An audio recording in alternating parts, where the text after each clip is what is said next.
Ini adalah Nusa Tenggara Barat, provinsi yang melahirkan kota-kota dengan nama indah.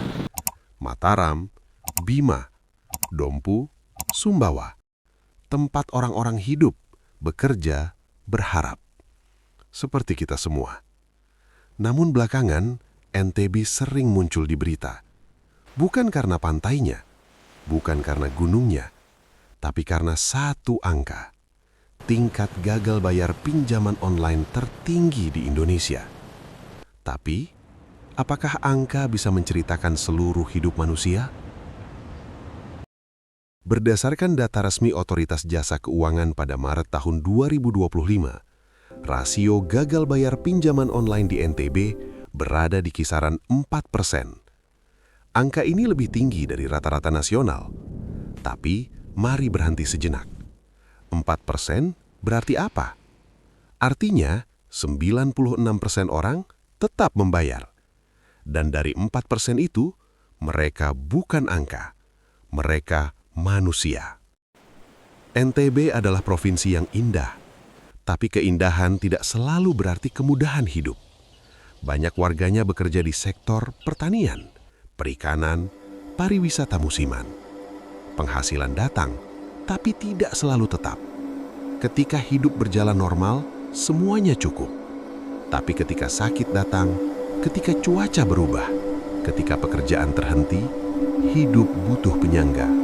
Dan disitulah pinjaman online sering masuk. Pinjaman online tidak selalu jahat. Ia hadir cepat, mudah diakses, tanpa jaminan. Untuk sebagian orang, ia adalah penyelamat sementara. Tapi masalahnya bukan di niat awal.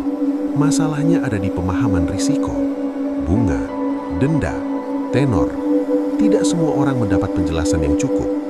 Lalu kita bertanya, apakah sosialisasi keuangan kita sudah cukup? Apakah literasi digital sudah menjangkau semua lapisan?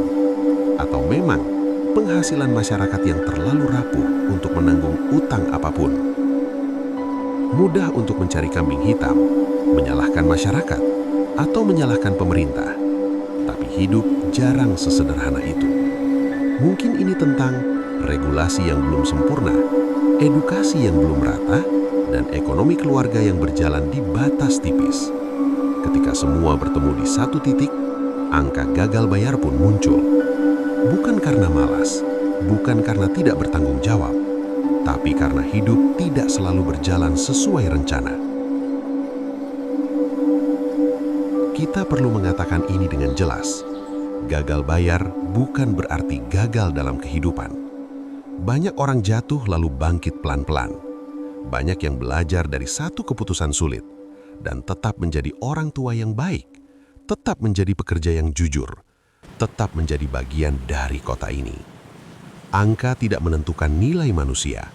Hidup selalu lebih luas dari laporan statistik. NTB bukan provinsi bermasalah. NTB adalah provinsi yang sedang berjuang. Seperti banyak daerah lain di Indonesia, mungkin pertanyaan terpenting bukan siapa yang salah, tapi apa yang bisa kita perbaiki bersama. Ini bukan hanya soal NTB, karena di balik setiap angka selalu ada manusia yang ingin hidup lebih tenang esok hari.